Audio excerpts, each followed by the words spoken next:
Mm-hmm. Mm-hmm.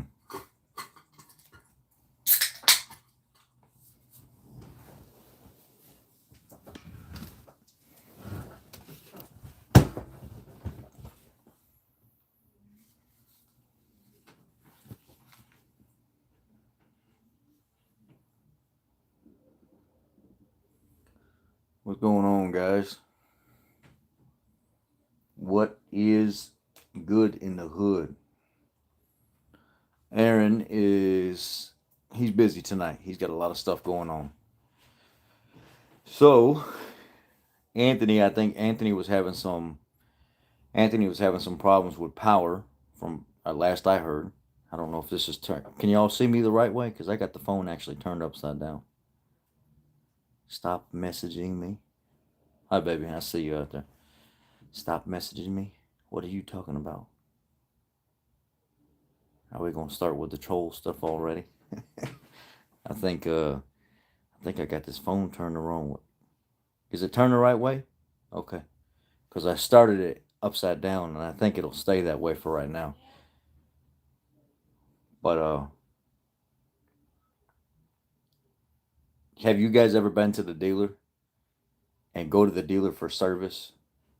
And when you get to the dealer, you say, I want my transmission serviced or I want my transfer case serviced. Uh, and you find that the dealer turns down the service. They do something along the lines of they say that's not serviceable or it's not time for that or we're not going to service that.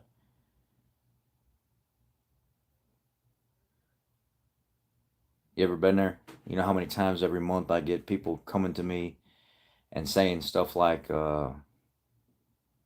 they say stuff like, I went to the dealer to have my transmission filter changed and the fluid serviced, and the dealer said, well, that's a lifetime fluid item, or we're not going to service that item until it's time to do it.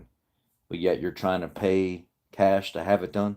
You're trying to pay out of your own pocket to have it done, and they still refuse to service it, or they say they can't service it even though there's a service interval. You see a technician, me, Aaron, Cody, whoever, one of the other guys on here, you see us doing the service and they still refuse to service the vehicle, and you know darn well there's a provision in that manual to have that service done, and they still won't do it.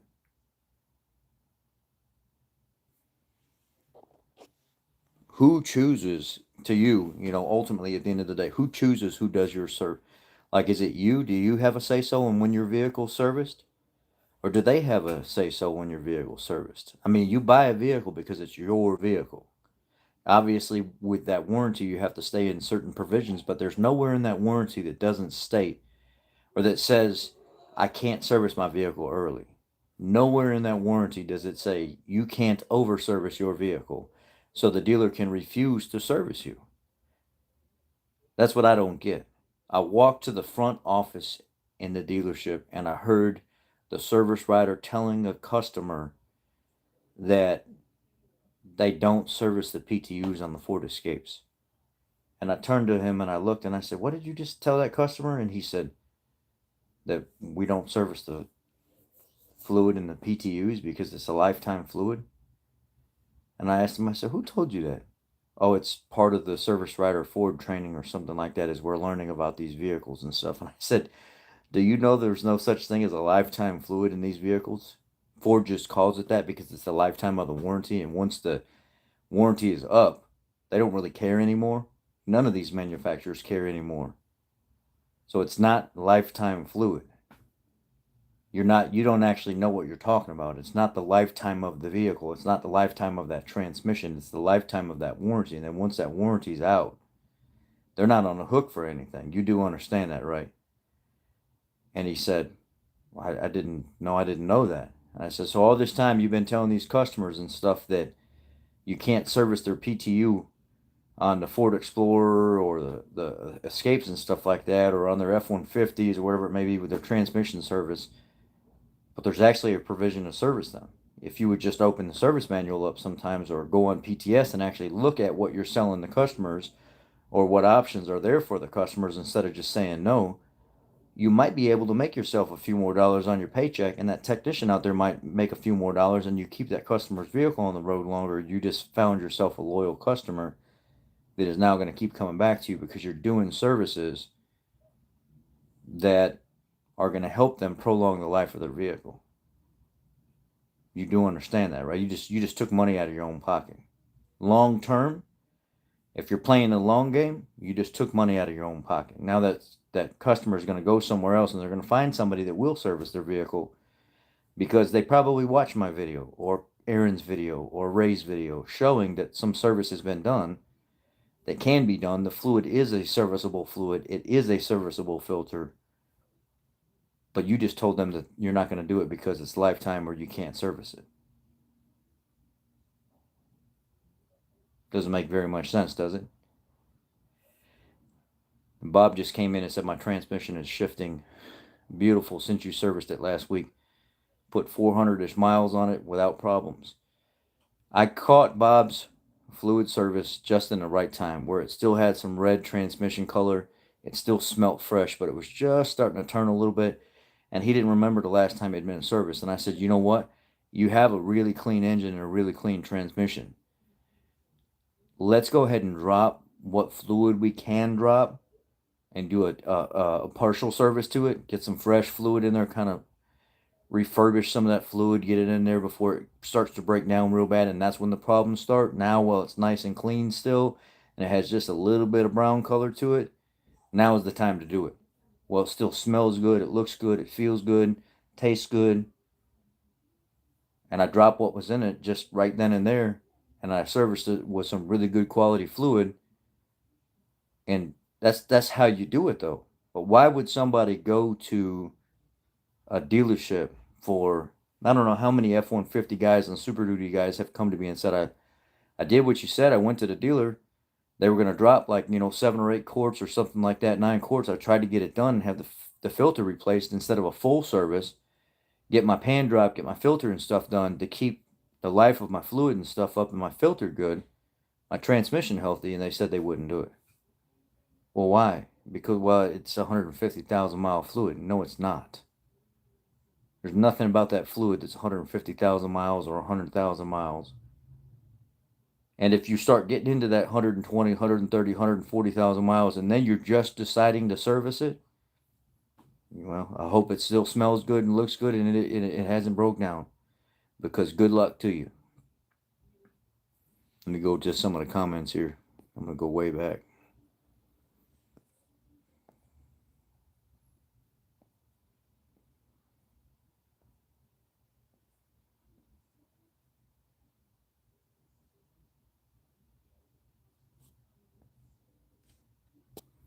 No, Jax is in the other room. What is this? What is this here?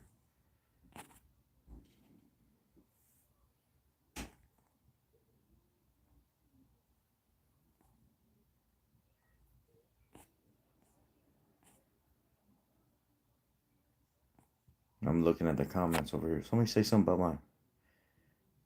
We can see your beard, dude. And you look normal. What's that supposed to mean? I don't get what that means. We can see your beard and you look normal. I don't.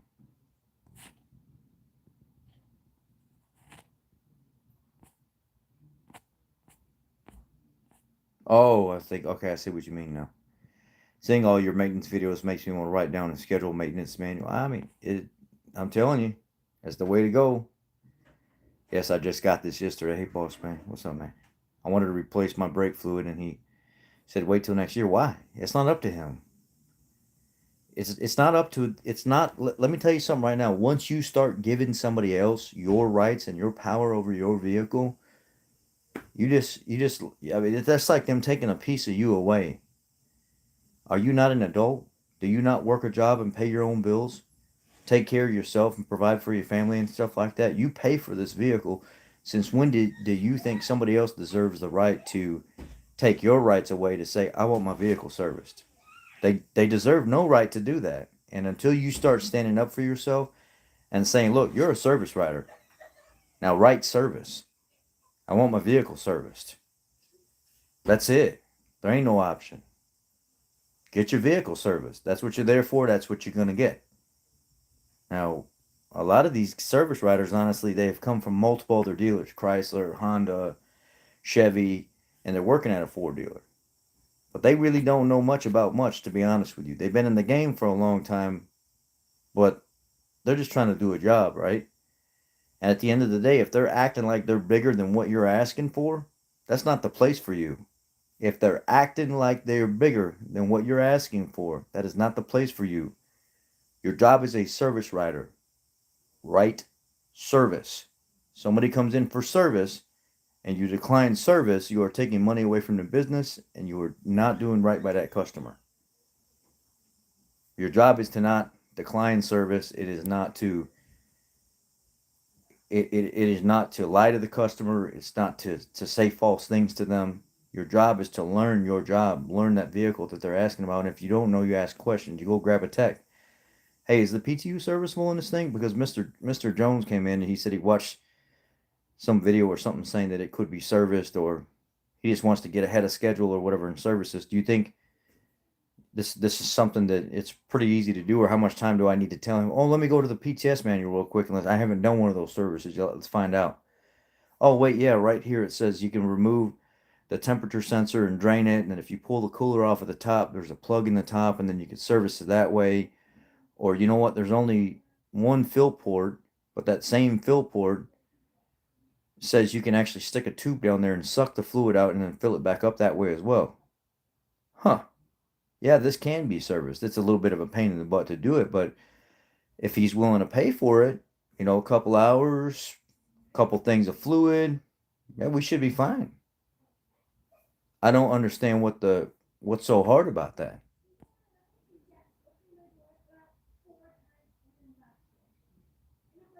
I just I don't get it.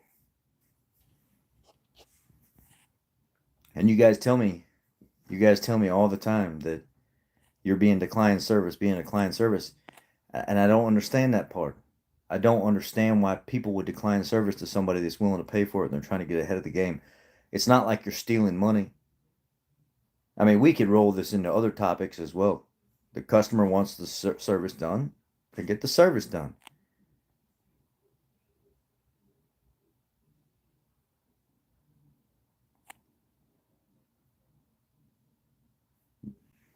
Dobby said I had to fight with the dealer I go to get the transmission service. 2010 or 2012 Camry. They don't argue with me. I bet they shouldn't. I mean, deep thought, yeah, because I'm hot about this. Somebody has asked me recently, as a part of something much bigger than me, to start sharing my experiences on social media about customer interactions and the inner workings of this business. And I was a little afraid at first to get in real deep on everything that goes on and start talking about this stuff. But then I thought about it and I said, what have I got to lose? If they deplatform me or somebody gets mad about it, then it is what it is. I'm gonna talk about it anyway. I've asked to be on a podcast here, on a series coming up on my thoughts and stuff and how to deal with particular situations here in the business. And there's another gentleman that reached out to me, the Jaded Mechanic. I think he's on here sometimes. He had messaged me and said he wanted to get me on his show, and I, what are you doing? I wanted to say goodnight. Oh, then just come in and say goodnight next time, baby. You ain't gonna knock. This is your room too. I know, I play the Xbox in here. I know, but you ain't gotta knock. You could just come in. I Okay. love you. Love you. Want the door fully closed? Yeah, fully closed. I love you. Love you too.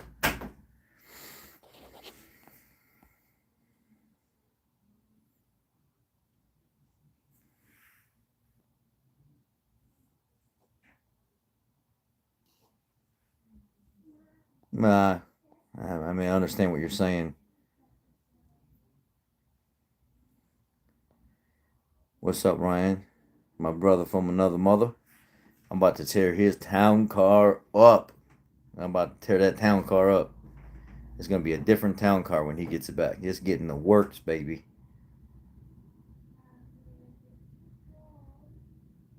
And then this weekend,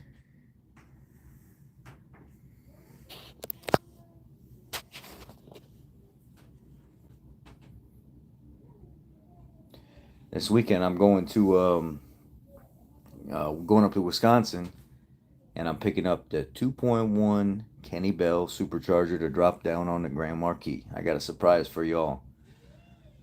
She's gonna be a screaming mother lover. Let's see if I can. One dealer I worked at, if you wrote up additional service request form and didn't have an actual repair on there, and just all flushes, other maintenance, the writers wouldn't even go try to sell. Well, you know, here's here. I'm gonna tell y'all something right now, and it's not always the service writer's fault. Uh, don't take this the wrong way, some of you technicians that watch this channel.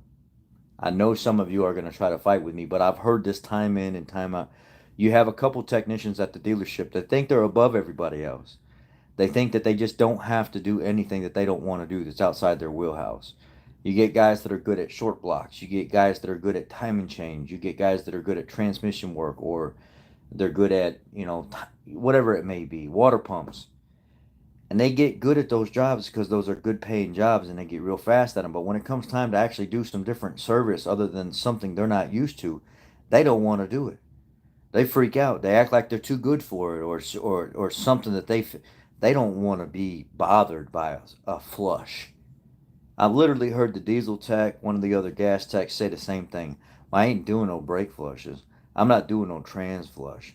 I'm not those. Why would I do that? That only pays a half an hour to do it. I'm not doing that because that's your fucking job. How about it?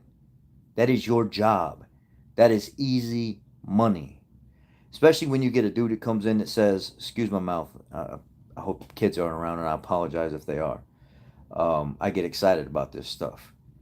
How about when a guy comes in and says, I want brakes done, I want my coolant flushed, I'm at 60,000 miles, I'd love to have my pan dropped and filter and stuff changed, and if you could, rotate my tires, change my oil, and my rear diff cover starting to leak, if you could just drop everything, clean it out, reseal it for me, that'd be great. I got to be out of here in 2 days. I'm taking a long trip. I got to go pick up a piece of equipment from another state and come back.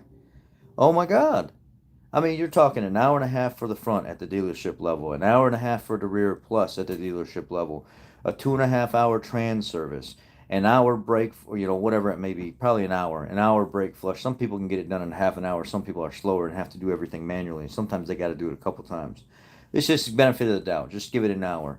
An hour coolant flush and a half-hour rear cover service. I mean, you just made damn near a day's work right there, or most of a day's work right there, and you could get that done in 2.5, 3 hours, be done, and you just covered half your day.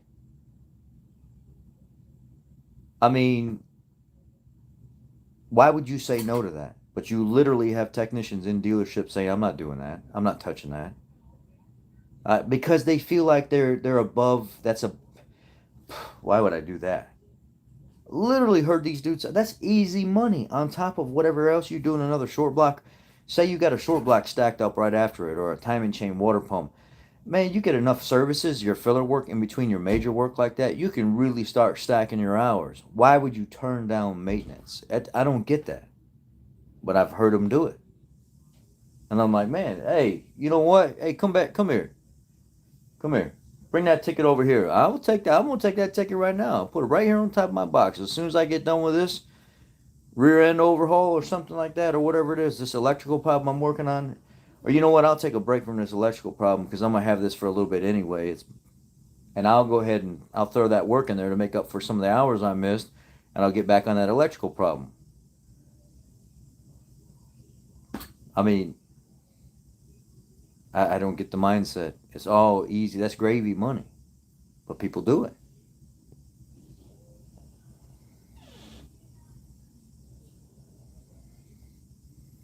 I think I'm picking this up. The guy's from Cambria, the Kenny Bell, the supercharger. He's from Cambria. But I was like, hey, man, we're going to meet. We'll meet no matter what. I'm buying a supercharger kit at a heck of a deal. And I've already bought the 2004 Cobra injectors, the 2004 Cobra mass airflow, and then I also got a different mass airflow as well from a Lightning that will apply as well. And I'm going to run both of the mass airflows to see if I can get, if they're the same or if I get different readings out of it with the tuner. And then I picked up last year, because I knew I was going to go this route. I bought a 340 liter per hour Aeromotive performance fuel pump and a brand new drop-in AirTech sending unit, so I can swap everything over myself. And the car, conservatively will make somewhere around 430 horse, something like that, and maybe I'll have it tuned for right at about 430, 450, somewhere in there. Both horsepower and torque ballpark somewhere around that. And then we'll have some fun. And then you could step it up to like a 12 pound or a 14 pound. I think it's a 15 pound. Some guys are making close to, I mean, I don't even know. This particular supercharger's got quite a bit of potential within a given range. It's more than that motor can handle. So the next step would be pulling the engine and throwing a $2,400 5.0 stroker kit in it. So it'll be a 462 valve with a stroker kit, and you put a billet crank, forged like pistons and rods and everything in there. And the factory cylinder has flow pretty good with boost as it is, so you don't really need a big up, just more boost and more fuel. That's pretty much it. And then a better transmission.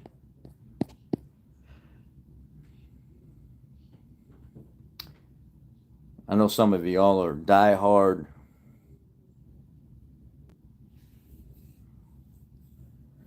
we're gonna figure that out.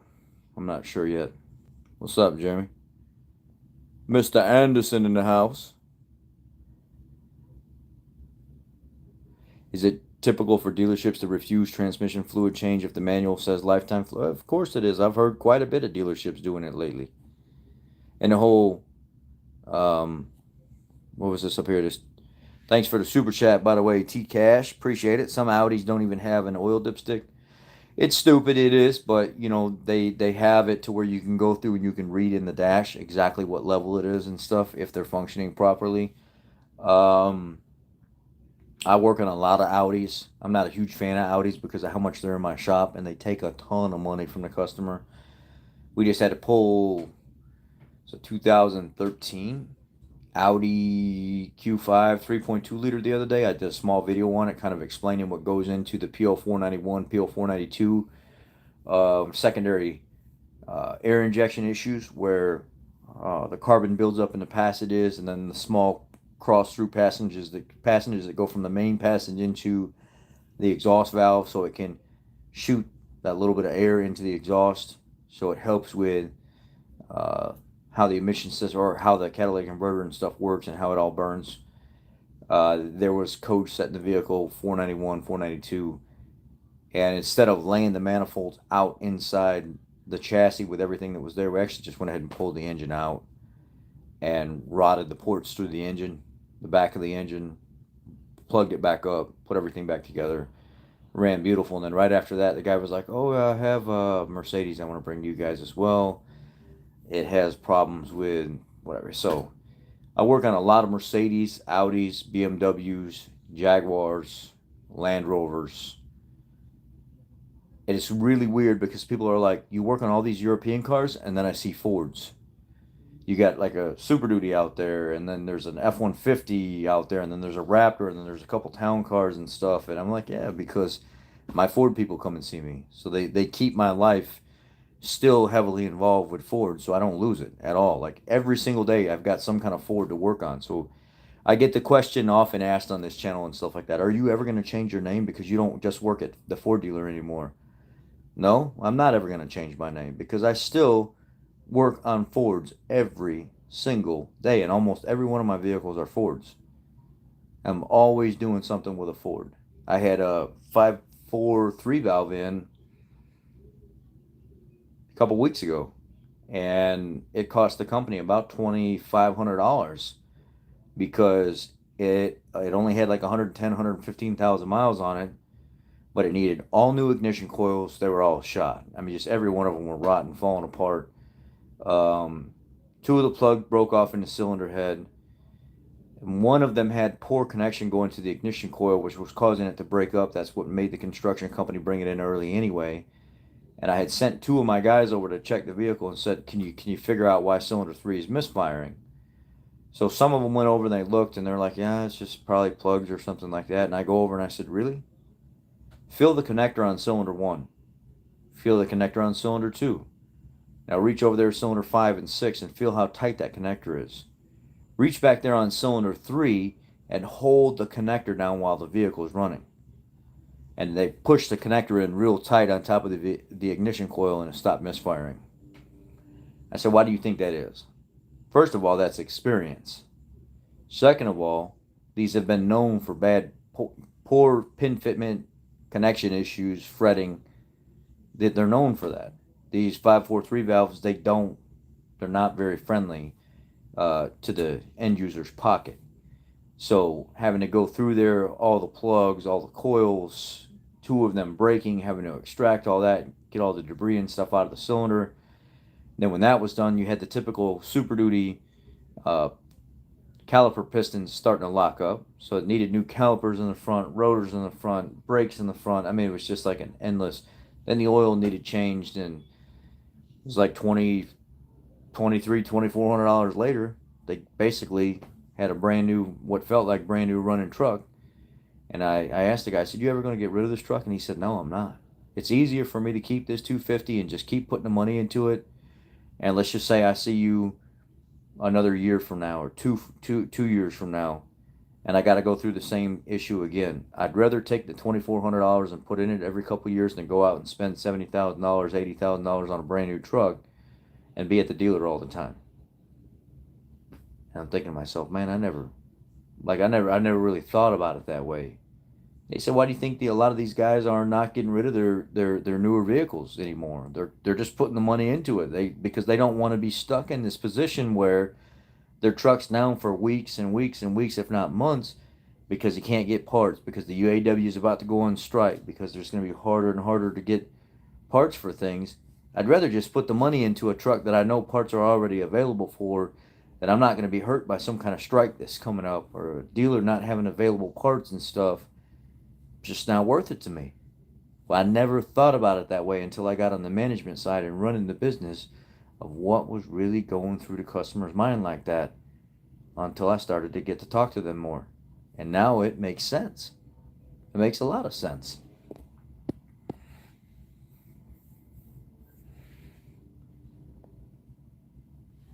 Thoughts on 4-cylinder turbos in trucks like the Ranger and the new Tacoma? I mean, they have their place. I'm not going to lie, they have their place, but their place is not with me. Yeah, a lot of CFM to get the debris out of the cylinders, and I use a vacuum, so I do both at the same time. Yes, impact gun on the 3-valve spark plugs. It almost every time pulls them right out of there. Let it get just a little bit warm if it's already cold. 130, 140 degrees, pull them right out. I think spec is like 140 to 160 or something.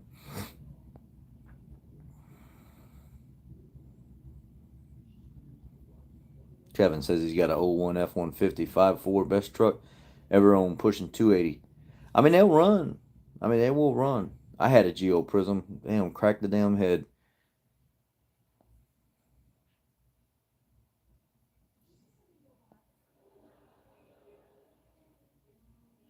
Cracked the head when I was a kid, man. I think I was only like 17 or 18 years old when I first started working on that thing. I had a Geo Prism.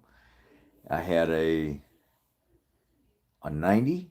I think it was a 90 or an 89 Ford Festiva. I had two of them. A little roller skate car. I beat the living mess out of that thing.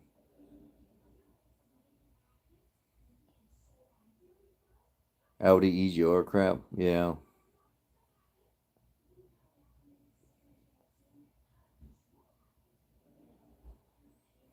Yeah, some of them are out of there. I mean, even still today, there's still a lot of the techs that are jealous of what like Aaron does or I do on here today. A lot of them will talk trash about you because they can't. Well, he made it, and he was at the dealer doing this, that, and the other, and talking bad about us and the industry, and screw that guy. And they want to talk bad about you and everything else. You know what? It's their egos. They're so inflated, man. It's like And then at the end of the day, when they hit something they really can't figure out, they go to the guys that are typically always getting hard jobs, that are dying on them. They'll, oh yeah, it took you 2 days to fix that car. It took you 3 days to fix that car. You're right. But also, nobody else in this shop has worked on this car or this problem before. So why do you think they gave it to me? Because they knew I'd figure it out. I wouldn't give up on it, no matter what it took. And the next time you need something that has to deal with that type of problem, who are you going to come to? Me. And I'm going to help you because that's the type of person I am. And then they don't talk trash until, a couple of days have passed and they forget about the fact that they needed you. And all of a sudden their egos start to inflate and they start running their damn mouth again.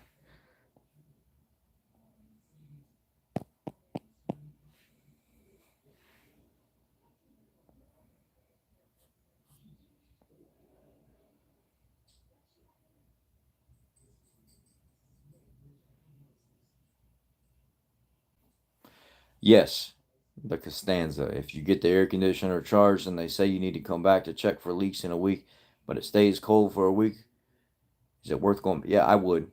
Because what they're going to do is they're going to check for UV dye tracking. It could be such a slow leak that it's not affecting you right then and there. But another month or two, it could be, you could start having performance issues. I would go back. They shouldn't charge you again.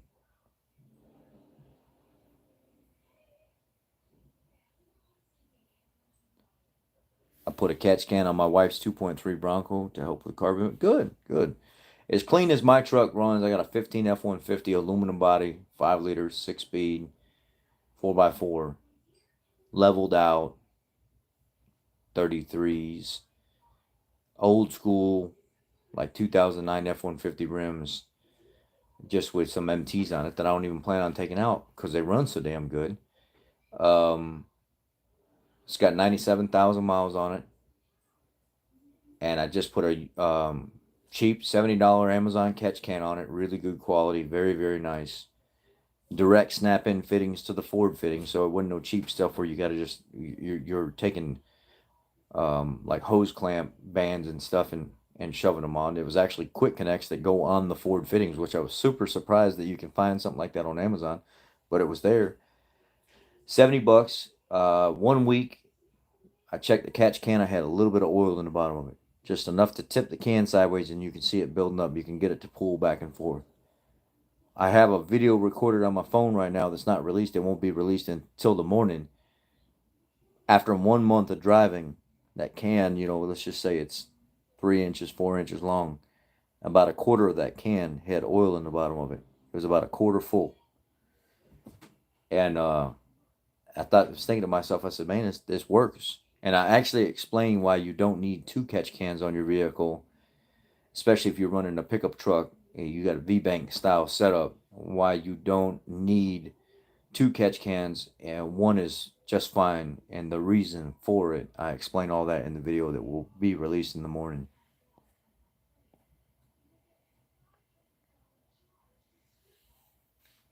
I would like to get your experience with dealerships, upselling and service department. I survived an upselling attempt recently. Now, you say my experience with upselling as in just selling stuff aimlessly that didn't need to be sold. Can you tell me more about your experience?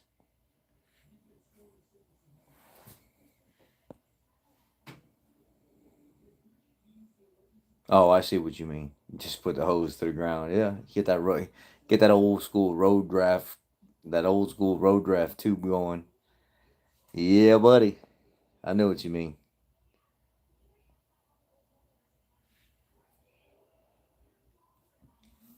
The issue with running a dual catch can. Did you publish the video interview with the guys from MMO? I listened live, but I'd like to go back and yeah, it's up. Just if you just type in MMO in the library, or you ask me just on another video once we get off of here, I'll send you the link to it. I guess I could touch base on some of it now, but a catch can has an engine has a clean side and it has a dirty side. And some of the engines that are the most apparent with a clean side, dirty side is if you look at a 543 valve, just pull the valve covers off of a 543 valve or a 542 valve or a 463 valve or a 462 valve, whatever you will, and look at the bottom of those valve covers.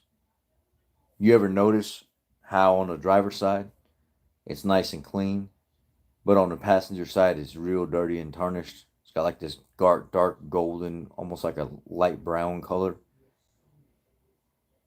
You know why that? It's your clean side and your dirty side.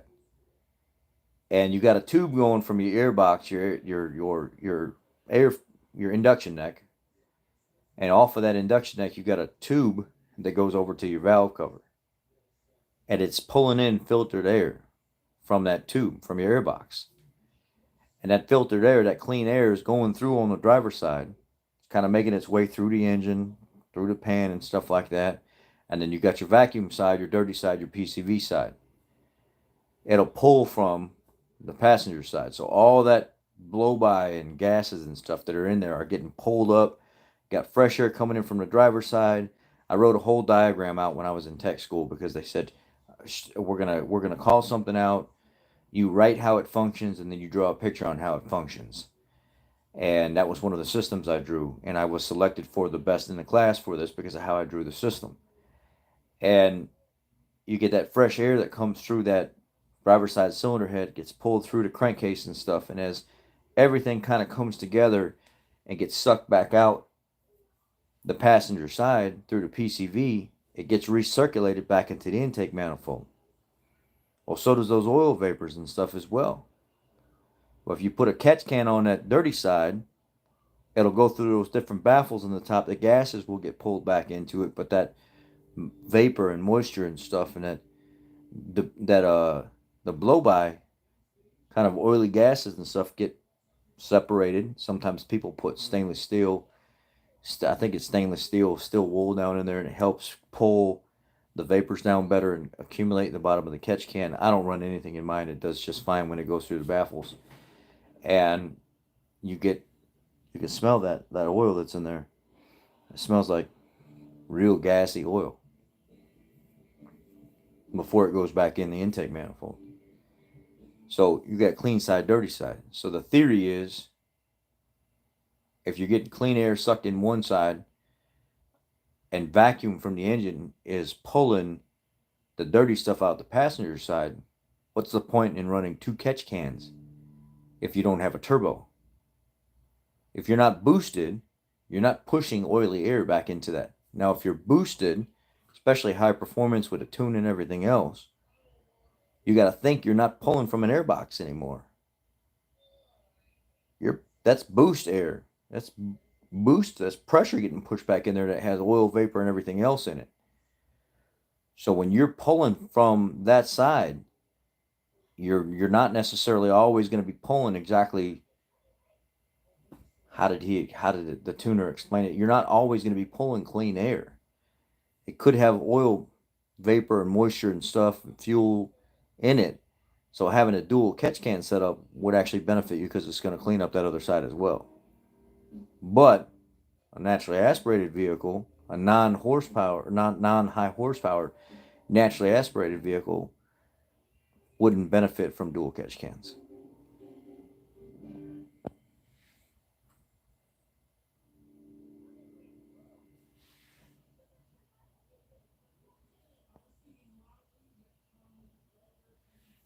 What does a catch can actually do? That's what we were just explaining. We were explaining that it removes the oily, vapory, fuel contaminated oils in the air as it's being pushed back into the intake manifold and kind of pulls it down into the can, so the more fuel type vapors and stuff will circulate back and the oil will get trapped in the can instead of that gunky oil being pulled back in your intake manifold and carboning up your valves or whatever it may be.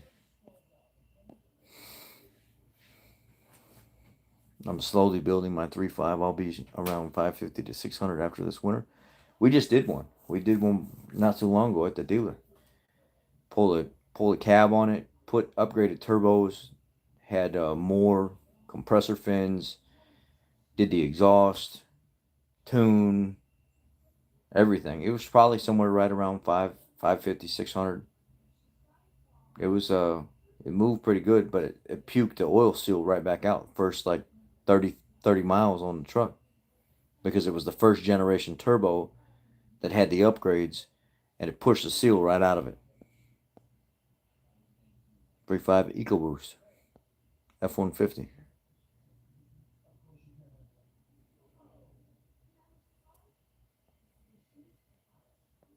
Is it okay to use a larger oil filter than spec calls for? It is, but you have to make sure that the larger oil filter you're going to has the same bypass spec or cold start bypass spec that the one you're replacing does. So you might take an oil filter that has a bigger spring count to it or something like that and put it in a vehicle that's sensitive to cold start rattle or lifter clatter or something on startup and make it worse because you didn't do your research on the type of filter. Are they compatible? Yes, you can go to a larger filter, but make sure they're the same. They have the same type of specs if you're switching from one to the other.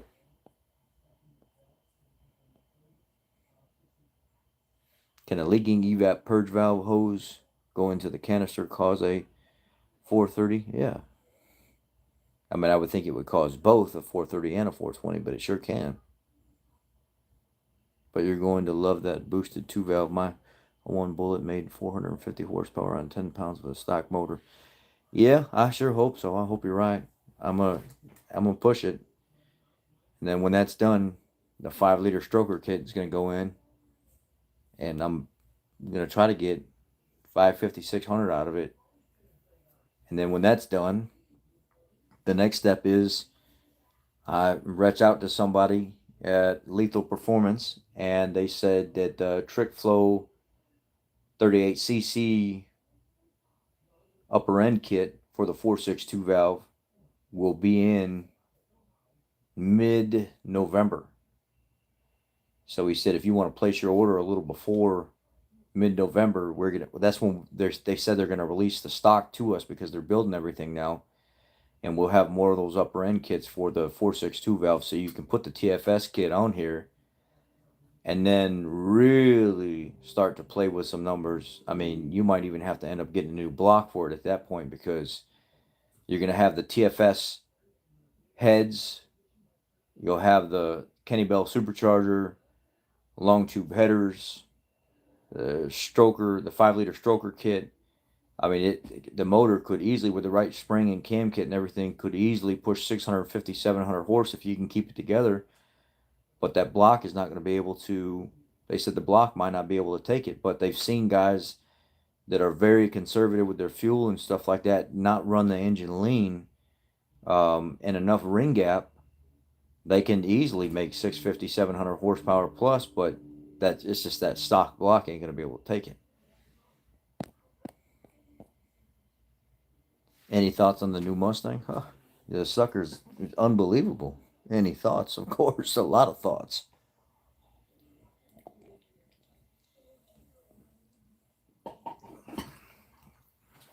I don't like the way people talk trash about it so much because they say the front end looks like a Camaro, but you know what? It is what it is.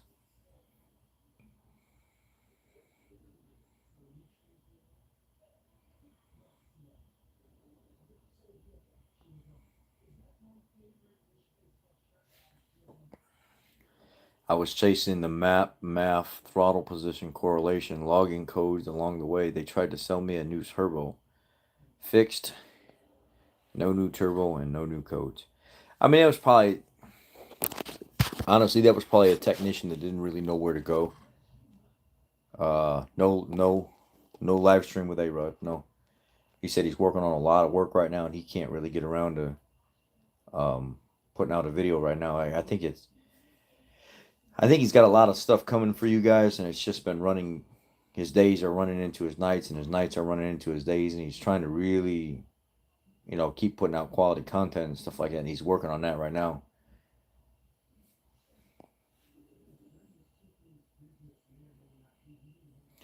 Yeah, Vanderpool. So the whole turbo thing, I've seen it happen before, where guys will get caught up in stuff and be like, "Look, man, I can't really figure this out right now. I think it needs a turbo. So let's." I mean, makes sense to me that it needs a turbo, or they get their pinpoint test confused, whatever it may be, and they may end up selling something that it doesn't need. It happens. But for like a service writer or somebody to say, "Oh, I think it needs this," I think that might have been more of a tech thing on that part. Appreciate your no BS approach to stuff. Always great help to even those that don't deserve. I appreciate it, man. Thank you for that super chat. It's a little bit of a struggle lately on here because the numbers are going down. Uh, it seems like I have to. A lot of the people here don't watch the video content that doesn't have to do with just Fords anymore. And now a big part of my life is the European cars and stuff as well, and other makes and models. So I'm trying to reestablish a lot of subscribers that are not just coming here for Ford stuff. They're kind of coming here for everything. And with me getting my feet wet and now I'm in the field of working on all these different vehicles, it's eye opening, man. It's eye opening on how much I did know and how I never applied it to other makes and manufacturers. And now that I'm doing it, I'm really zeroing in on the programming skills, the electrical skills and stuff like that. I'm learning so much about other parts of the industry and running the business. It's eye opening. It really is. Getting to see how the operation runs, opening the business first thing in the morning, greeting the employees as they come in. Hey, good morning, good morning. Does anybody want coffee? I can send somebody down to Dunkin' right now or whatever it is, and uh, you know, doing the lunches for the guys out of my own pocket, not the company's pocket, my pocket, um, because I appreciate them. It's I just spent. I had a I don't know if you guys know or not, but recently I had a I had a troll contact OSHA and try to get me in trouble with OSHA because I had did a video where I had safety glasses on. I was working on this Dodge Magnum. I'm sure some of you seen the video. And when I was air hammering, I had safety glasses on. But when I was using compressed air, I also had safety glasses on. When I went back to cutting and using oil, I take my safety glasses off just because that's how I do it. Now, regardless if another man chooses to do something that way or not, or thinks it's safe or not safe, or it's a bad example for the other guys, that's my choice. As an owner of the company and general manager of the company, I don't have to follow any kind of rules or regulations that other people think that I should follow. And there was a few people in the comment section said, "Well, that's all great and thanks for teaching us that or whatever, but you did such a terrible job at being a good role model to your technicians." First of all, these are grown ass men. If they have to look to me as as a complete role model and not realize they have their own free will to use or not use specific things in a safe manner, making a decision as a man, well, that's not my problem. My problem is providing a space for them to work safely, giving them tasks to do while they're on the clock, and not micromanaging them to where they feel like they're being smothered all day. I drilled a stud out not using safety glasses. I told somebody off in a comment section saying, "Look, I don't come to your life telling you how to live. Don't come to my life telling me how to live." There was a couple people that I had said something like that to. For the most part, it was pretty safe and pretty good conversation overall, and people were really appreciative of the way I showed how to remove that vehicle when you cannot get a wheel lug off, and you got to drill the stud out, and then how to smack the back of the wheel with the stud drilled out and then break the rest of it off, and it's a very safe way to do it. I mean, hell, I even put cardboard in front of the tire and everything else. The only thing I didn't do was put safety glasses on when I was drilling because I wanted to be able to see and my safety glasses not fog up. Somebody called OSHA. They said this guy is not providing safety equipment for his technicians such as glasses. So I had to provide pictures to OSHA of all the gloves and the glasses and the welding lids and the shields and stuff that I have and for the guys. And I said, you know what? I'm going to even go above and beyond that just to kind of really, really rub it in. We got first aid kits and everything else. And I said, hell, screw this. I went out and bought a triple size first aid kit, put the plaques on the wall and everything else. And I was like, we're gonna go all out. We're gonna really rub it in the trolls and stuff like that. And face what I've doubled up on the eye wash stations and stuff. And I was like, what do you think about that, sucker? And they were like, okay, case dismissed. You don't you don't need to prove nothing to us. That we see you got everything you need. And I said, you do under. I told the guy at OSHA, I said, you do understand this is some troll on the internet, right? Because I'm a social media dude. And he said, yep, I know. He said, we get this kind of stuff all the time, man. People, customers getting mad at companies for services done or charging them too much money, or they didn't get their way and they make up these fictitious claims and stuff. And we have to call and ask for proof and yada, yada, yada. He said, let me tell you this. I got 13 calls after I get off the phone with you, and 3 of those calls are bathrooms that are not clean to employee standards. They feel unhealthy or unsafe going in these bathrooms. He said, yeah. And I bet you if I went there right now, they would probably be fine. At least somewhat clean. And this is the kind of stuff I got to deal with all day. And I say, hey, man, here's my channel. Jump on the channel. You'll see there's nothing I do that I'm trying to hide from anybody. I'm a straight shooter. I call it like I see it.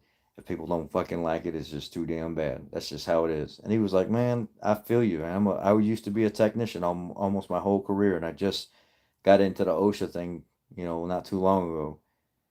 And he's a subscriber here on the channel now. Gets to see what I put out every single day. So I ain't got nothing to hide from nobody. Go back to your mommy's basement. Forescan, yes. Forescan. I added bed lights to my F22 F50 Forescan. Did a few other things, like maybe, oh yeah, I've done a lot of stuff with Forescan. Turn off TPMS sensors on trucks with really big tires that just keep blowing through TPMS sensors, or maybe they just don't want them. They can look at the tire. They want to put a gauge on it every once in a while. Turned off certain features and stuff inside modules that were setting codes that really can't be fixed because there are parts not available to fix XYZ. So in the meantime, it's not a safety related concern. Turn off or disable certain features so that particular item is not being looked at for a operation of input to the vehicle for a specific cause. Oh yeah, I've used Forescan for a lot of stuff.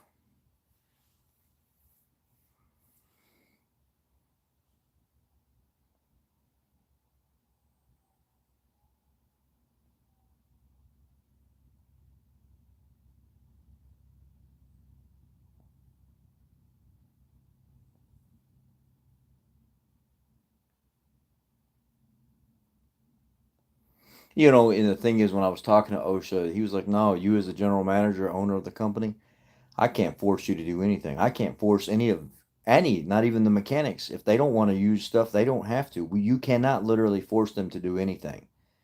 But if you make it a company policy and you hand out a handbook and you have people sign stuff and they acknowledge the fact that in less than desirable conditions, safety equipment is required and these things are present to you, you kind of get yourself out of trouble in that area, and then you can let them choose whether or not they want to do XYZ.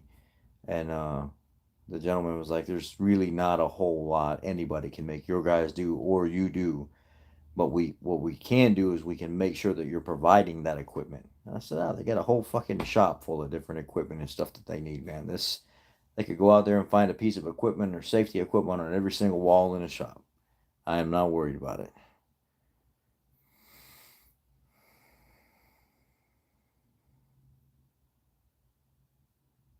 Your specific industry is Porsche. Shoot, Porsche.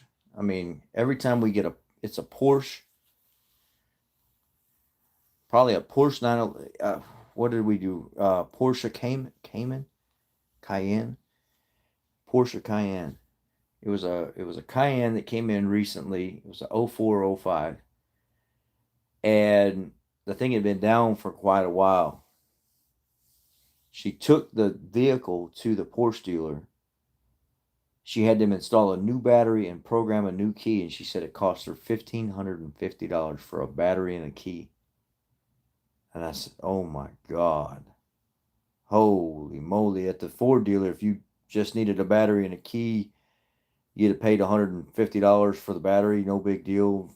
You can get a Motorcraft Max 3-year free replacement, 2-year prorated, a key max $225, a half hour to install it, so $300 out the door for the key and $150 for the battery installed.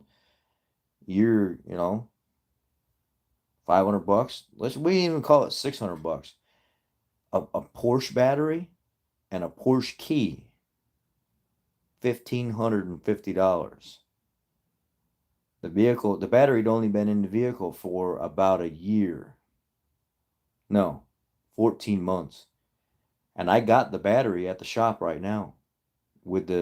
Just talked to the service advisor at the Porsche dealer to figure out if there was still warranty on the battery from 13, 14 months ago. And he said, no, there's not. We won't warranty that battery. And I said, well, I can tell you right now this battery's bad. And he said, well, how do you know that? And I said, well, I have a Tornado 90,000 top done that goes through a different series cycle. It's a smart battery charger maintainer supplier. And I can look at this thing and be able to tell it's a dealer type quality, if not better, revitalizer, maintainer, supply, and it won't even charge this thing. It won't even attempt to charge this thing, and I've never had this situation happen, and it comes up when I put it on the regular tester, bad cell. And I popped the caps off the top of the Porsche battery, and when I got to the second cell in from the negative side, looking at it from the back side, not the post closest to me, but I could look down in there and I can see that in between the cells, it looks like a V where the cells have cracked all the way down, and it has like the material from the plates have turned to mush and rolled over, like somebody took a hot flame to it and just melted the metal inside the battery in that one cell. And it's clear as day. The battery's bad. It ain't no good. And he said, well, ain't no warranty. I said, oh, come on, man. Went out there and stuck a battery in the car, and now it says security on the radio. It locked itself out.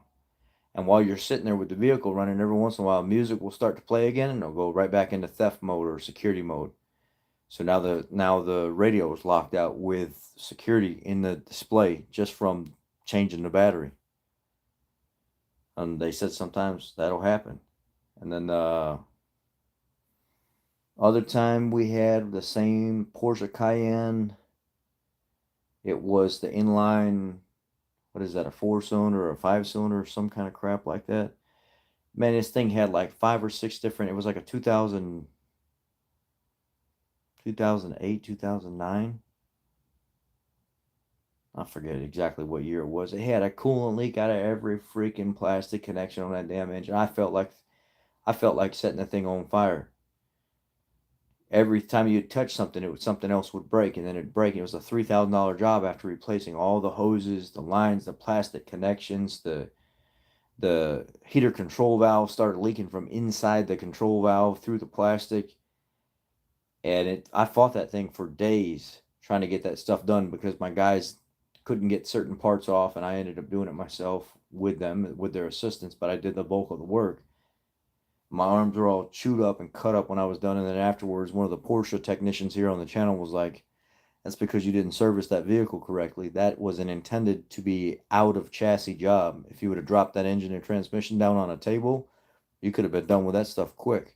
You did it the hard way, the way that it was not intended to be done. And I was like, oh, no wonder why it took me twice the amount of time as what was called for.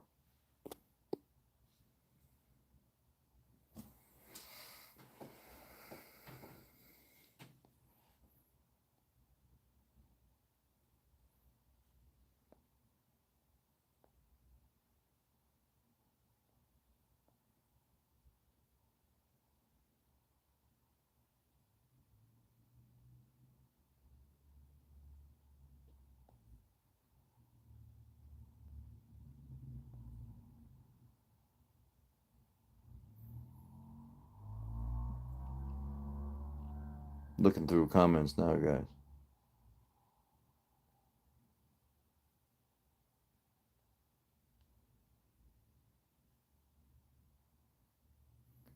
I mean, I typically watch only the people that you hear me talking about and dealing with. Like, I watch Ray's stuff or DS Trucks or CP's or, Aaron's Power Stroke Tech Talk.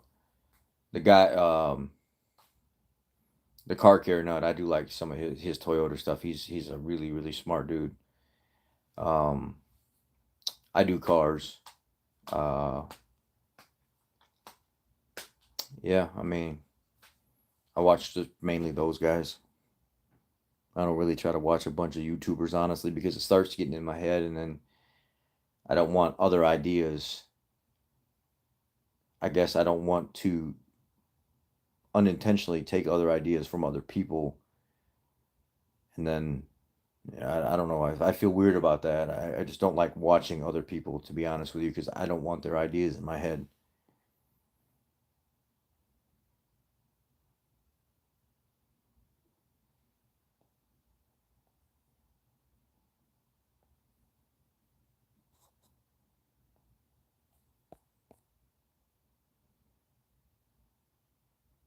Jeremy, I appreciate it, man.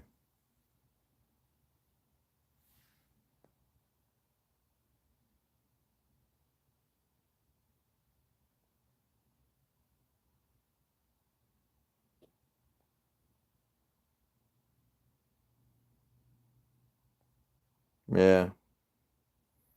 Volkswagen, Audi, Porsche are all notorious for plastic coolant fittings cracking. That goes back to the 80s. Yeah, I believe it. I mean, it's we had a customer come in a couple days ago with a Jaguar XJ, what is it? Jaguar XJL or something like that. It wasn't an R, but it was the supercharged, longer version sedan V6, and it had multiple leaks under the supercharger, so the whole top of the engine had to come apart.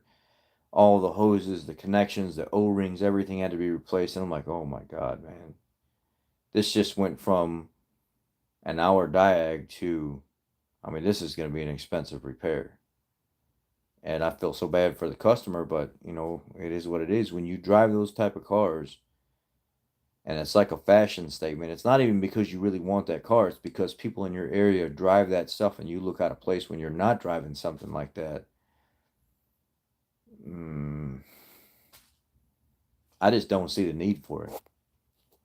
I don't find them any more comfortable than other cars. The only thing I really found super, super, super comfortable was,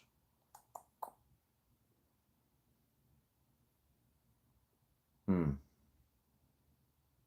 what was the SUV? Was it a Porsche?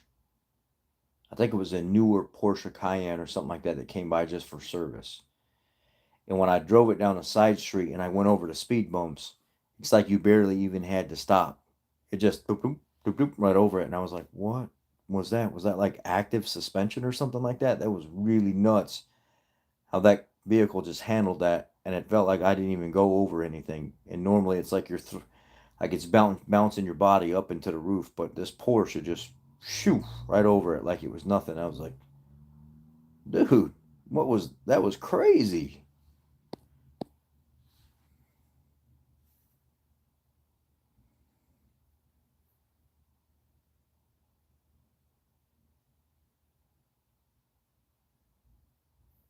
Lexus vehicles do ride good. I do have to agree. They ride good. Some of the higher end Mercedes stuff, I'm really impressed with the way they ride. Just not impressed with how often they break. Detroit brakes turned out real good. They stops great. The ride home was excellent, and they burnish in very very easy.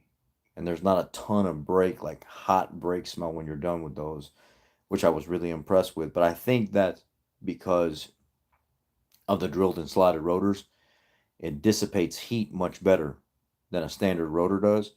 So you don't get that real heavy, I just baked the brakes, burnishing them in smell.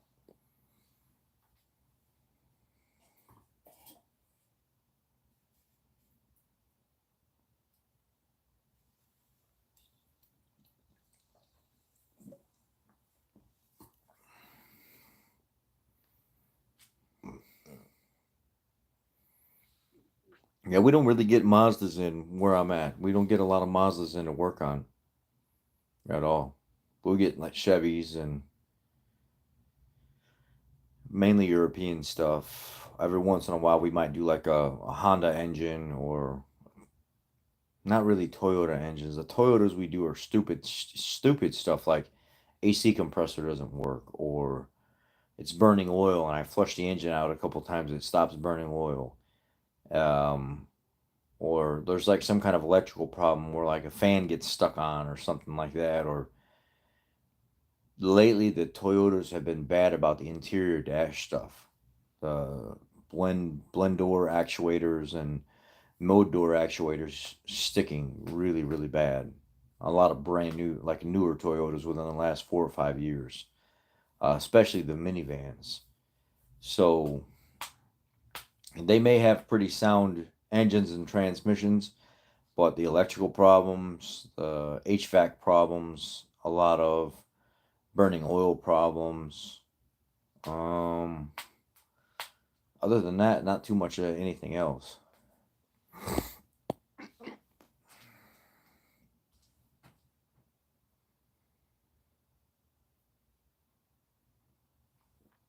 Yeah. You must be new here. Do you have any idea why you have to apply more pressure to the brake pedal on the Toyotas to get them to stop? It's weird. Well, I had a guy come in the other day and he was complaining about that. Why does my pedal it's like travels down so far, like more than normal, and I got to push really hard to get it to stop. And what I ended up doing is I pulled the brakes off all the way around. My business partner, I talked to him. I talked to a couple of techs in the shop, and I said, "Hey, look, y'all don't have to do what I say. I'm just some stupid Ford tech. You don't have to do what I say." But I had a vehicle come in on a used car inspection, or after a used car inspection, and the technician missed it. Customer bought the vehicle as a used vehicle, and the pedal was kind of soft like this Toyota, and it took extra effort to stop the vehicle. What I found was I had caliper pins seized in the front and in the back, but it could just be one caliper that's seized that causes that issue. And they brushed it off like, it's a Toyota. That's not possible. It's a Toyota. I says, okay, whatever. Maybe I'm wrong. I mean, I'm not saying I'm right. I'm just saying you guys are trying to go to the extreme of looking at a master cylinder and a booster and everything else, and there's no air in the system. They bled the brakes a couple times. There was no air in the system, and I said, I'm just telling you, this is what I think. This is what I would look at. Well, my business partner, he flew out to Texas for a couple days. I was running the shop by myself. The gentleman came back by with the Toyota and dropped it off. Well, now there ain't two people calling the shots. It's just me. And I run the shop anyway. Even when he's there, he has agreed to let me be the boss of the business. That's our agreement. He finds that he trusts my decisions more, and he thinks that I stay calm under pressure more, and I deal with the customers much better in a soul. But we do it together. I'm not trying to take any kind of like complete credit for it, but he trusts me. So when the gentleman came back in, I said, I told my guy, I said, not Enrique, Eddie. I said, Eddie, put it on the drive on rack, put it up in the air, take all the tires off of it, and I want to know that all of the slide pins are free on this car and the pistons are not sticking. So he comes back like 30 minutes later and he says, hey, boss, I got the car in a rack and I got the tires off, but I broke one of the pins. I said, you broke one of the pins? What do you mean you broke one of the pins? And he said, yeah, I broke one of the slide pins. You were right. The slide pins in the front caliper was locked up so bad I could not even get this thing to budge. Like I'm over there with a torch trying to heat up the caliper bracket to get the pin to slide back and forth.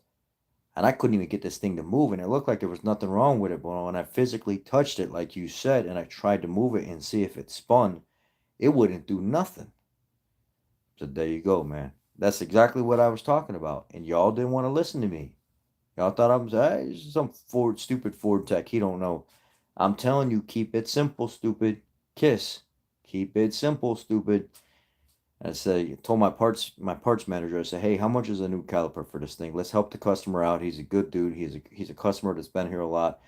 And he was like, I don't know. I can get one from CarQuest. It's really like mid-grade or top grade quality or something like that, like $60. I said, you know what? Get the whole thing for a guy. Let's do it.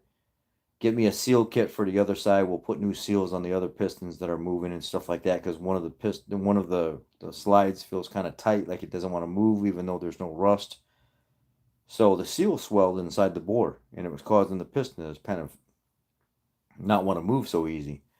So I put a new seal kit on one side, move real nice and easy. The other side put a whole new caliper assembly and stuff like that. Bled all the brakes and everything from it. My guys get in the vehicle and they're like, "Why does it still feel like the brake pedal is kind of soft still in this Toyota?" And I said, "Dude, that is how these feel. That's how these Toyotas feel. They feel really weird, kind of super soft. Start the vehicle up, see if it, yeah, I don't know, like it feels okay, but it doesn't feel okay." And I said, get out of the car. Let me get in the car." So I get in the car and I back it off the alignment rack, and as I go back up, hit the brake, boom, stops. Go forward, boom, stops. And see, before it wouldn't even do that before. This pedal would sink a little bit, it would get kind of soft, and he said, "Yeah, but it's still, this Toyota pedal still feels softer than most other vehicles." I said, "You're used to working on trucks, like high-end stuff that reacts right away, like Mercedes brakes and stuff like that, where they have really big calipers and really big rotors and stuff. These Toyotas, look at the calipers and the rotors and stuff on them. They're so dinky. They're so tiny. They're little vehicles. They're not going to stop the same way that you're used to. Now let's go out and drive the vehicle." We go out and drive the vehicle. Stops great. The customer comes and drives the vehicle. "Oh, wow, that's good. My brakes are back." That's kind of how they are, man. Toyotas, they don't have, unless it's like one of their performance vehicles. If you look at the brakes and the rotors and stuff on them, they ain't nothing special. They're just standard small brakes and rotors for small vehicles. I mean, to me, they're nothing special.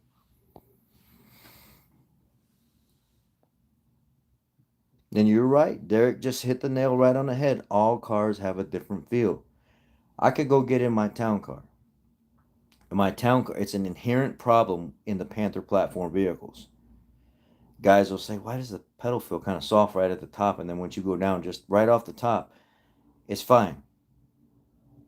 I'm like, in the town cars, that's kind of normal. I go get in the Grand Marquis, got the same type of braking system. It's been bled multiple times, just like the town car does. It's nice and firm right off the hit. But the town car, on the other hand, it's got 255,000 miles on it. The Grand Marquis got 33,000 miles on it. I mean, you got to take into some consideration here. There's a lot of miles on that town car compared to that Grand Marquis. And that town car still stops really good, but it don't stop quite like that Grand Marquis does. Why? Because there's wear and tear on the vehicle. That's, you got to take all that stuff into consideration.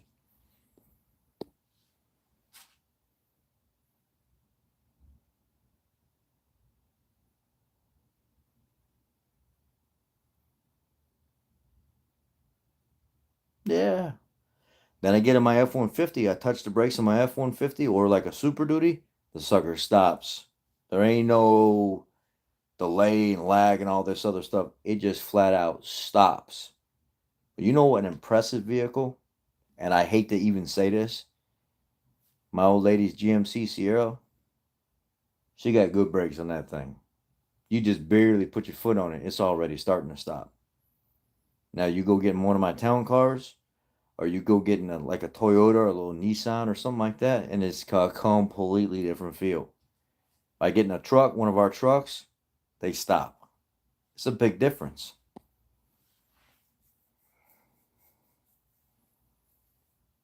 No, Jared, just get a feel for it. Just smell the oil, check it out.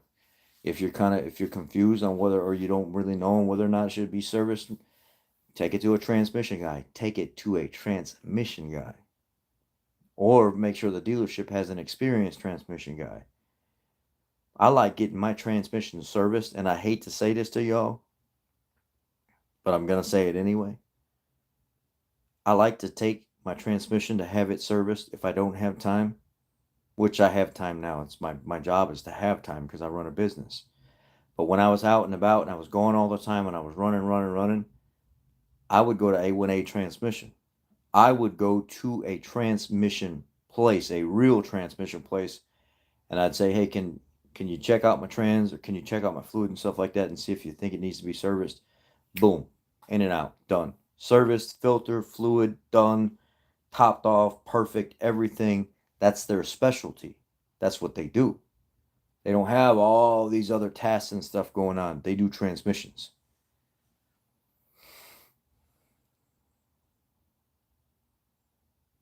Yeah. Yep, Bobby, that's the same. When you're in a Super Duty, you touch the brakes, you're stopping. You ain't when the brakes are right on a Super Duty, you touch them, it's already ready. You don't even have to push on the brakes that much. The sucker's already ready to roll. But they got some big ass brakes on Super Duties.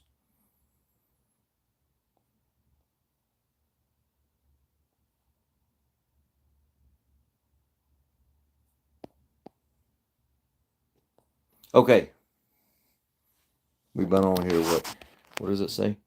An hour and 15 minutes. Do catch cans push out the smell of oily gas? Yes.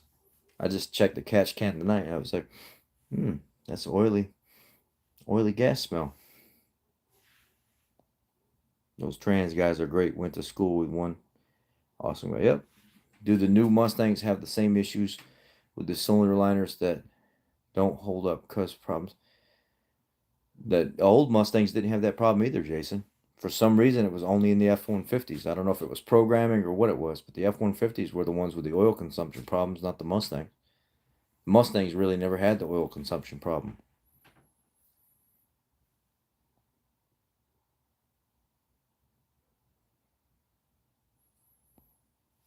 Second gen Coyote is better? No. They all really kind of had their little issues, but the Mustang overall with the 5 liter, it was never a real failure for Ford. It was a success across the board. I mean, they had their little issues with their manual transmissions and stuff like that, and their electronics, but the engine overall, the 5 liter in the Mustang, pretty much across the board, never really had any kind of huge concerns.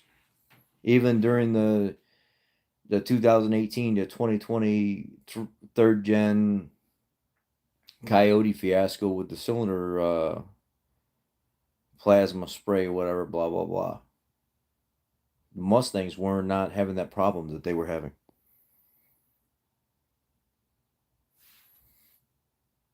Well, the Mercedes-Benz AMG, the Mercedes stuff, we had a S. Am I saying it right? S65 AMG. It's like a $200,000 car. It's the twin turbo V12. I think he had just hit like 30,000 miles or 60,000 miles or something like that, but he needed brakes, rotors, transmission filter, fluid, engine oil, fluid. I mean, he needed like every single thing serviced in this vehicle because he never drives it, and he had hit the time allotment for changing everything, but not the mileage.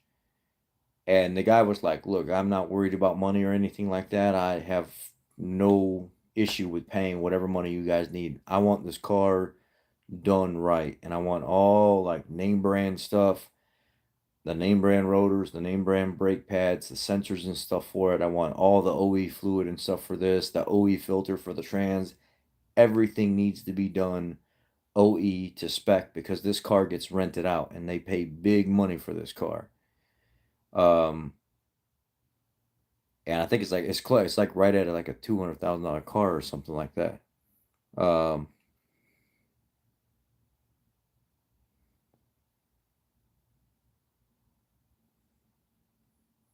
have you ever changed the F-150 HVAC controller on top center of the dash? What, like on a 5.4, like a 2010 and previous? Yes. It's a pain in the ass. I got like a little special tool from Matt. Is it Matco? It's like a little small orange kit that has a little ratcheting fine tooth ratchet that you put different bits in, and I fish it back in there, and I just ratchet it while I cut the hell out of my arms and pull it out of there and put the new one in.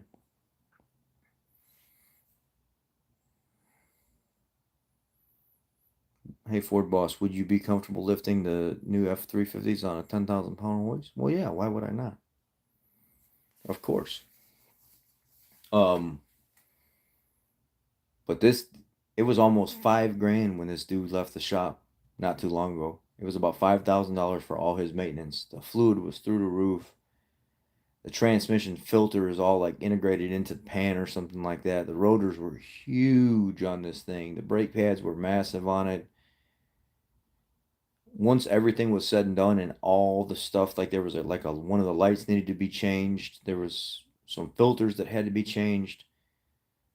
The guy was like, "Oh, that's fine. Here's the $5,000. Just that's for my maintenance and stuff. Now I'm bringing my C8 Corvette in." So he had a C8 Corvette sitting right outside, and he was like, "Go ahead and knock out my oil changes and my or not tire rotation, my oil change and my top off all the fluids and stuff like that, and go over it real quick." And I'm like, what the heck does this guy do? And my business partner says he owns about 20 cars.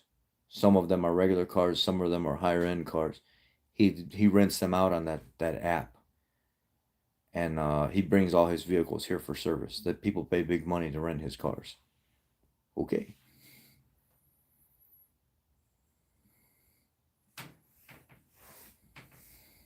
Yeah, that Turo.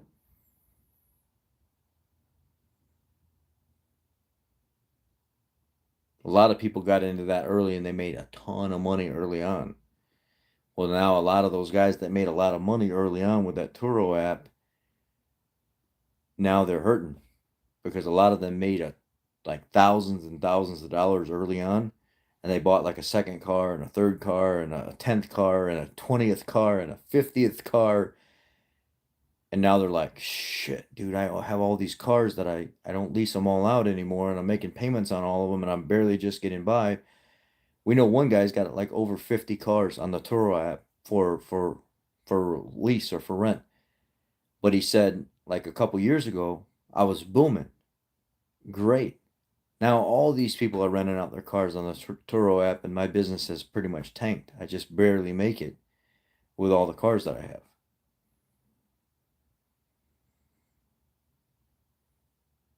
Will low refrigerant keep a AC fan on high only in 100-degree ambient temp? Depending on how low it is, I mean, I guess it could, but it also depends on how high the temperatures in the system are.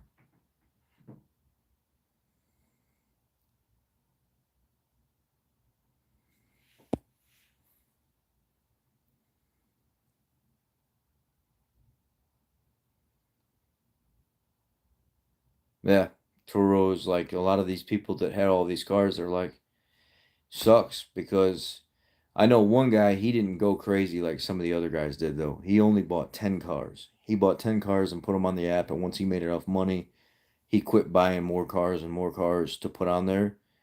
He took the money that he was making off of renting out the cars and started buying real estate. And now he has 6 rental homes, and he's renting them all out at prime prices. So he's doing he's buying up homes and also doing the app at the same time. So he's fine. He's not complaining about losing money anywhere.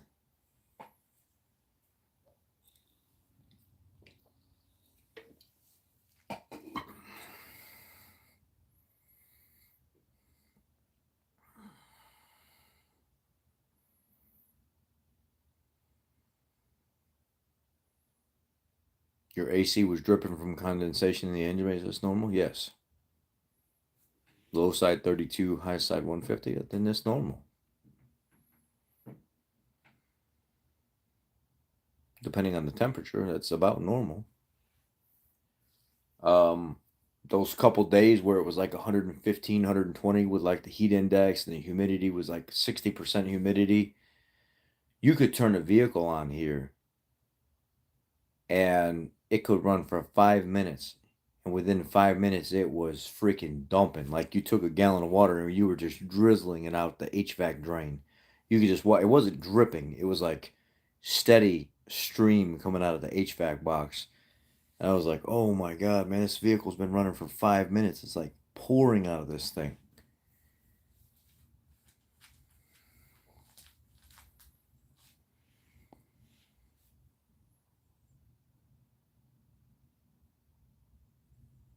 Yeah, it's nice when you have customers like that. They just drop it off and they're like, look, man, I don't really care what it needs, just fix it. Just get it fixed. I don't care. CDK? No, I think we use.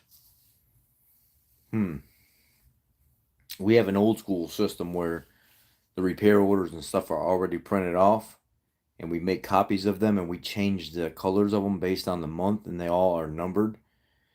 And then we take that repair order and scan it into the computer, and then we use QuickBooks and then a different accounting system to track everything and print out the official customer receipts. So not only does the customer get the receipt, a copy of the RO and the receipt also get scanned into their file, and then it goes into QuickBooks, and QuickBooks stores it as well.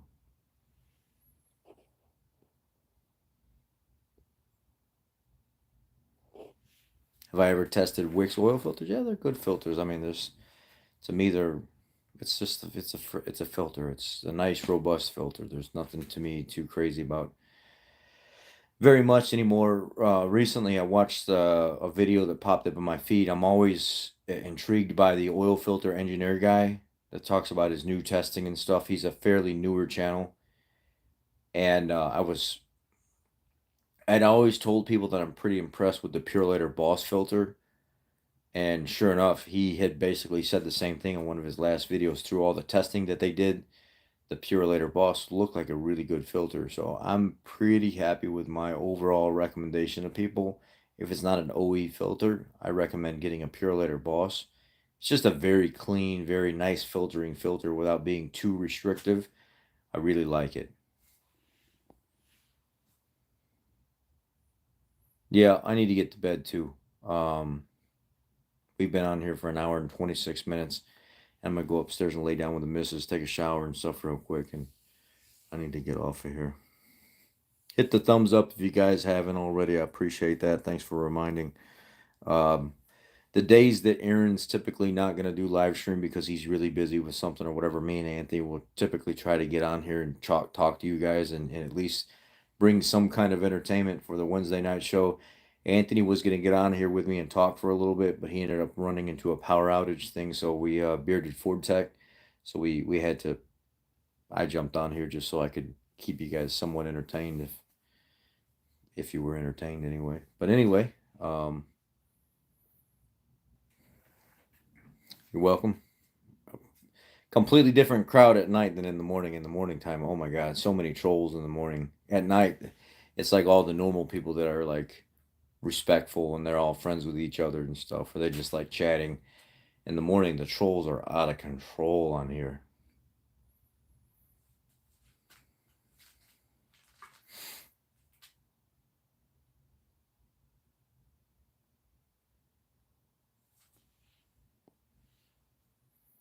Mr. Chom City in the house. Raleigh, I seen you on here.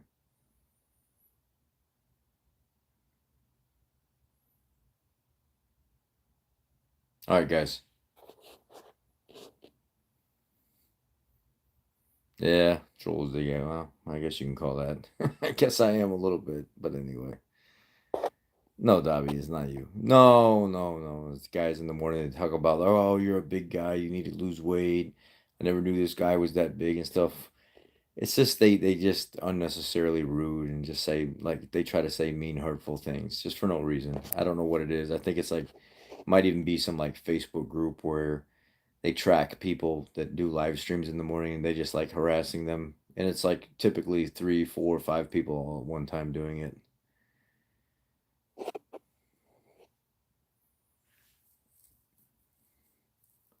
I only use AMSOIL products. Well, sorry for you, Gabriel. Sorry that you've bought into the I won't say anymore. I use Valvoline High Mileage and Pennzoil Ultra Platinum, and it'll do the same thing that your AMSOIL will do, guaranteed. Lab testing, lab approved, buddy. 100,000 subscribers. I will be giving away the blue town car. I think what I'm gonna do is I'm gonna do a raffle, and I'm gonna raffle it off. It's gonna be like a ticket thing. I think it's like donate $5, you get a ticket, whatever. I'm trying to come up with how it's all gonna work, and then I'm going to go live, and then randomly from this pool of people that bought tickets, it's all going to be numbered, and then I'm going to pick a number, and that person's going to get the car. I am going to send the old high mileage girl on her way to somebody else. She's a beast, man. No matter what, she runs good. I beat the living mess out of this car every single day, and she just asks for more. So somebody's going to get a really good car.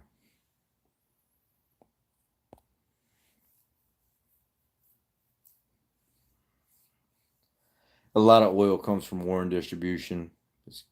Walmart oil does. Costco oil does. Probably Sam's Club oil. There's just so many different oils come from Warren. And but the thing about it is Warren doesn't only get their base oil from one source. They don't make the whole oil pack. They just blend it. That's all they do. They can get their base oil from I think it's 4 different places, and it's not all from Shell or whatever. It could be multiple different base oil stocks, and then they blend it all for the company that they're sending it to. What up, Jay? Jay, we're about to get off of here. You came on a little late, Jay. You going to be at work tomorrow, Jay? Or you're not coming in tomorrow? Let me know. Jay is one of my guys now. He works for me.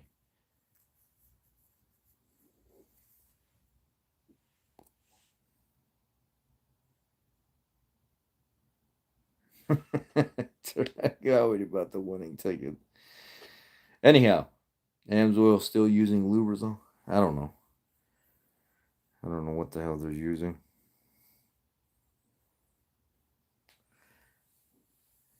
Jay Jay works 2 jobs. He works a job at night, and then he works for me in the morning time. And he's coming along great. Getting slammed with Temu. I told people about that app, man. That Temu app is legit. Now, some stuff is kind of but dudes that are bigger dudes that need shorts and shirts like that they can't normally find, you could get the shirts and stuff on that app for $5, $6, $7. And you can order 10 at a time from all kind of different ones. I ordered eight shirts and 8 pair of shorts off of that app. Temu, Temu, and it is a Chinese retailer site, but there's a lot of shirts that I don't like wearing, and they had shorts and shirts that I do like that are comfortable. They all fit great. And I was like, wow, this is crazy.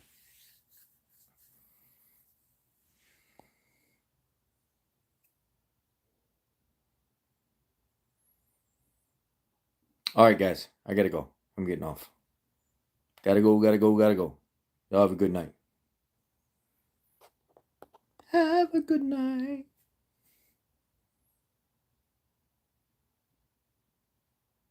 Oh, really? How so? Huntsinger. I do the Pledge of Allegiance every morning in every one of my videos, or at least I try to, just because that's what I did as a kid, and I still believe in it now. I still believe in this country. I still believe we got it. Just don't like what's going on now, but I won't get into that. See you tomorrow. Just wasn't in a... Well, I'm glad that I could be of some positivity in somebody's life when they're not in a good place. And if just in case you need to talk, you can always reach out to me and say, hey, send me your email. I need to talk to you, man. I'm not in a good place. Please. And I will talk to you. All right, guys. I'm getting off. Bye-bye. Have a good night. 3967 South Archer. Randall, 3967 South Archer, Chicago, Illinois. 773-523-1200. Thanks, guys. See ya.